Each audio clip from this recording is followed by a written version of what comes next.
নীলাদ্রি, নীলাদ্রি ভয় পাস না, নীলাদ্রি ভয় পাস না, দরজাটা খোল একবার নীলাদ্রি, নীলাদ্রি ভয় পাস না, দরজাটা খোল নীলাদ্রি। কতদিন দেখা হয় না তোর সাথে নীলাদ্রি, কতদিন কতদিন দেখা হয় না বলতো তোর সাথে। বাইরে আয়, বাইরে আয় নীলাদ্রি, বাইরে আয়, ভয় পাস না, বাইরে আয়, বাইরে আয় নীলাদ্রি, বাইরে আয়। হাড় হিম হরা।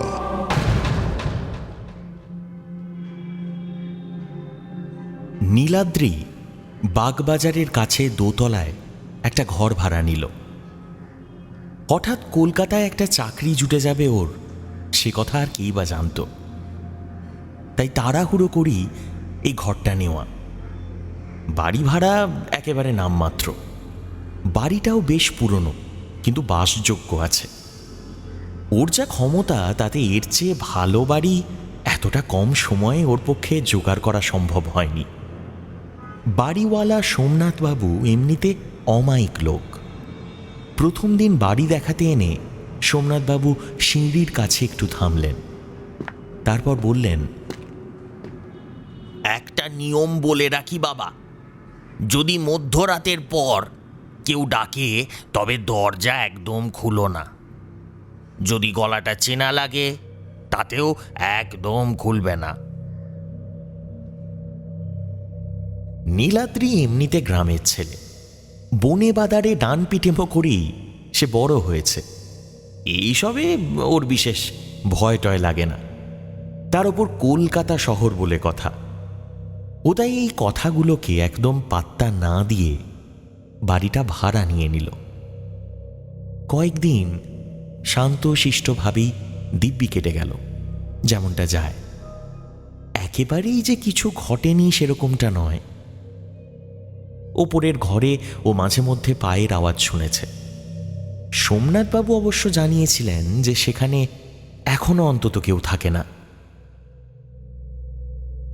সোমনাথবাবুর ঘরটা একেবারে ওর ঘরের লাগোয়া। মাঝে একটা কমন দরজা আছে, যেটা দুদিক থেকেই বন্ধ থাকে। সোমনাথবাবু যেখানে থাকেন তার পাশেই তার স্টাডি রুম। নীলাদ্রি কয়েকবার সেই স্টাডি রুমের সামনে দিয়ে যাওয়ার সময় একটা অদ্ভুত গন্ধ পেয়েছে। কোনো কেমিক্যাল হবে। একদিন কাছের দোকানে চা খেতে গিয়ে পাড়াপড়শিদের মুখেও শুনেছে এই বাড়ির 3 তলায় কোনো এককালে একজন কবিরাজ থাকত, এবং তার নাকি অশেষ ক্ষমতাও ছিল।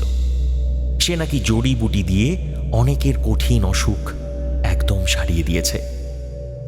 আর সে মানুষের ছায়ার সাথে কথা বলতে পারত। মানুষ মারা গেলে তার আত্মা দেহ ছেড়ে যাচ্ছে, এই সব নাকি সেই কবিরাজ নিজের চোখে দেখতে পেত। একদিন অফিসে বেরোনোর সময় হঠাৎই সোমনাথবাবু এসে নীলাদ্রির হাতটা ধরলেন। তারপর বললেন, নারী তো ঠিকই আছে দেখছি। নীলাদ্রি ভুরু কুঁচকে হাতটা টেনে নিয়ে বলল, এ কি, এরকম নারী দেখছেন কেন? বয়স্ক ভদ্রলোক এবার একটু হেসে বললেন,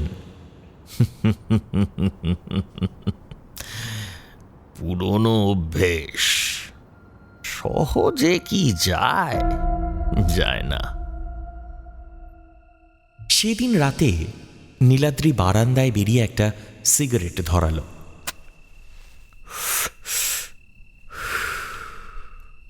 আজ রাস্তায় গাড়ি একটু কম।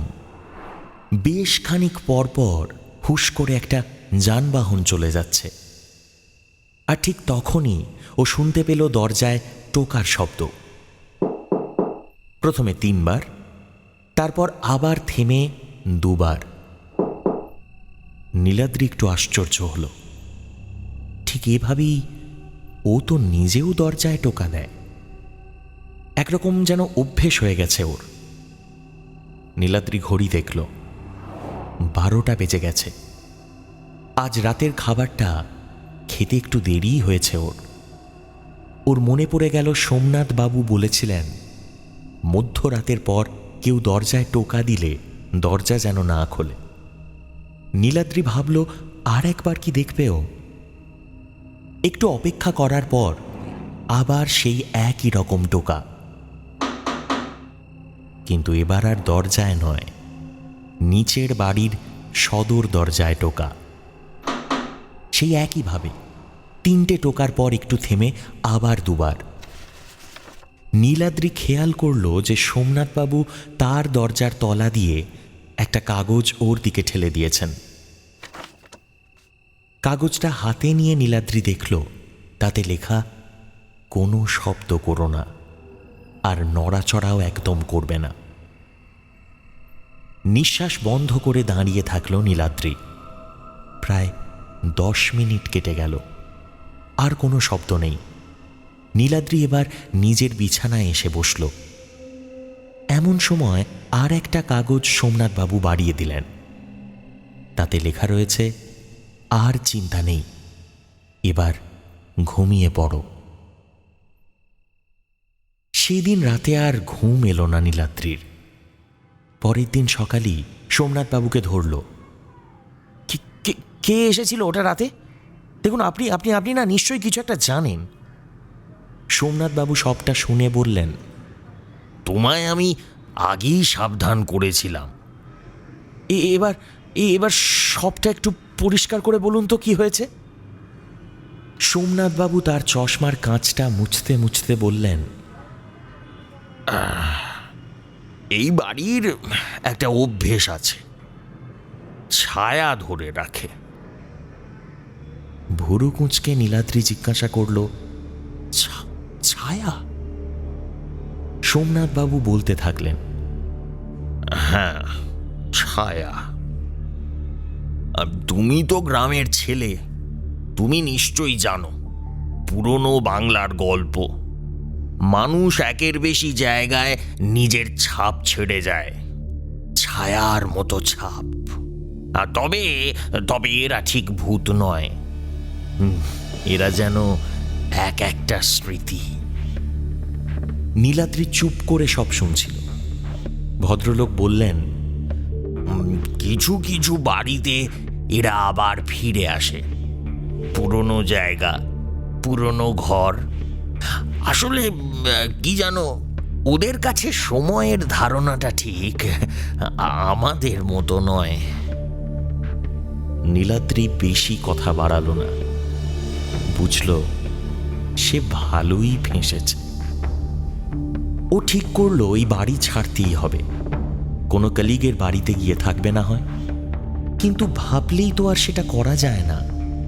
সেদিন কাজ সারতেই অনেক রাত হয়ে গেল নীলাদ্রির। আজকে তো আর উপায় নেই অন্য কোথাও গিয়ে থাকা, ওকে এই বাড়িতেই থাকতে হবে। সেদিন রাতে সজাগ হয়ে বসে থাকল নীলাদ্রি। ঠিক 12টার পরেই আবার দরজায় টোকা, সেই একইভাবে। প্রথমে 3টে টোকা, আবার একটু থেমে পরপর দুবার। নীলাদ্রি কাঠ হয়ে বসে থাকল। এমন সময় ও শুনতে পেল একজনের গলা। একজন বলল, দরজাটা খোলো। হুবহু নীলাদ্রির গলা, যেভাবে ও বাড়ি ফিরে মাকে বলতো দরজা খুলে দিতে ছেলেবেলাতে, ঠিক সেইভাবে। নীলাদ্রির বুকে হাতুড়ি পড়ছে। আবার বলল, আমায় ভিতরে আসতে দাও, দরজাটা খোলো, আমাকে আমাকে ভিতরে আসতে দাও। শব্দগুলোর মধ্যে এমন একটা নির্দেশ ছিল যেটাকে ফেলে দেওয়া যায় না। নীলাদ্রি বিছানা ছেড়ে উঠতে গিয়ে দরজার দিকে এগিয়ে এলো। এমন সময় সোমনাথবাবু দরজার নিচ থেকে আবার একটা কাগজ বাড়িয়ে দিলেন, আর তাতে লেখা, খবরদার দরজাটা খুলো না। কিন্তু ওর মনে একটা রোখ চেপে গেছে। দরজার ওপারে কে সেটা জানতেই হবে নীলাদ্রিকে। ও সেই কাগজ ফেলে দিয়ে এগিয়ে গেল দরজার দিকে। ঠিক তখনই ওর ঘরের ভিতরের অন্য দরজাটাও খুলে গেল। এটা সোমনাথবাবুর আর ওর ঘরের মাঝের দরজা। ও চমকে ফিরে তাকিয়ে দেখল সোমনাথবাবু ওর ঘরে এসে ঢুকেছেন। সোমনাথবাবু বললেন, দুঃখিত, আমি খুবই দুঃখিত। আমার সন্দেহ হচ্ছিল যে আজকে রাতে এরকম একটা কিছু হবে, তাই তোমার দিকের ছিটকিনিটা খুলে রেখে গিয়েছিলাম। তুমি ওখান থেকে সরে এসো নীলাদ্রি, তুমি ওখান থেকে সরে এসো, আর খবরদার বলে দিচ্ছি দরজাটা যদি তুমি খুলেছো তাহলে। কি হয়েছে বলবেন আমাকে, কি হয়েছে?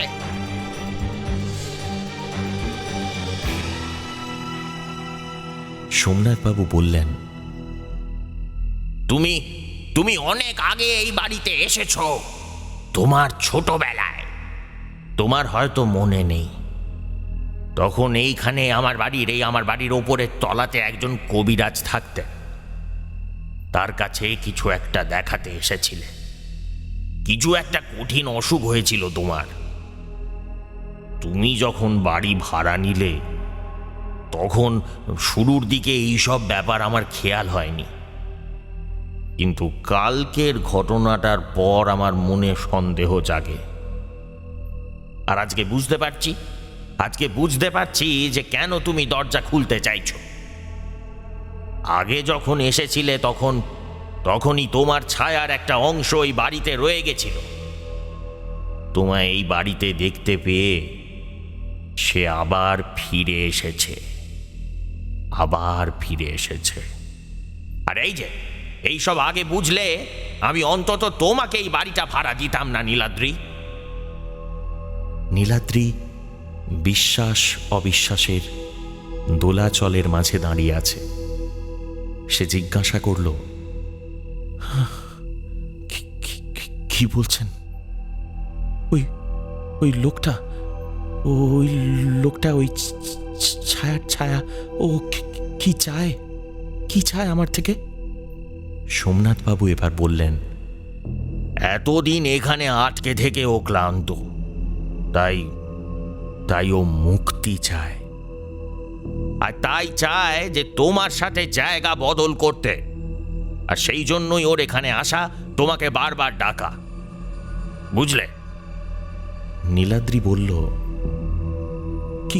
কি উপায় তাহলে এখন? ভদ্রলোক উত্তর দিলেন, উপায় তো তোমায় বলেছি। একটাই উপায়, যে তোমার ওই দরজাটা একদম না খোলা। আর শোনো, কালকেই তুমি কিন্তু ঘর ছেড়ে চলে যাবে, কেমন? নীলাদ্রি কোনো কথা না বলে একটা চেয়ারে এসে বসল। এদিকে বাইরে নিজের কণ্ঠস্বর তখনও শুনতে পাচ্ছে সে। তোর সাথে নীলাদ্রি কতদিন দেখা হয় না বলতো তোর সাথে? বাইরে আয় নীলাদ্রি, বাইরে আয়। ভয় পাস না, বাইরে আয় নীলাদ্রি, বাইরে আয়। ঠিক কতক্ষণ কেটেছে নীলাদ্রি জানে না। এমন সময় ভোরের আলো ফুটল পূব আকাশে।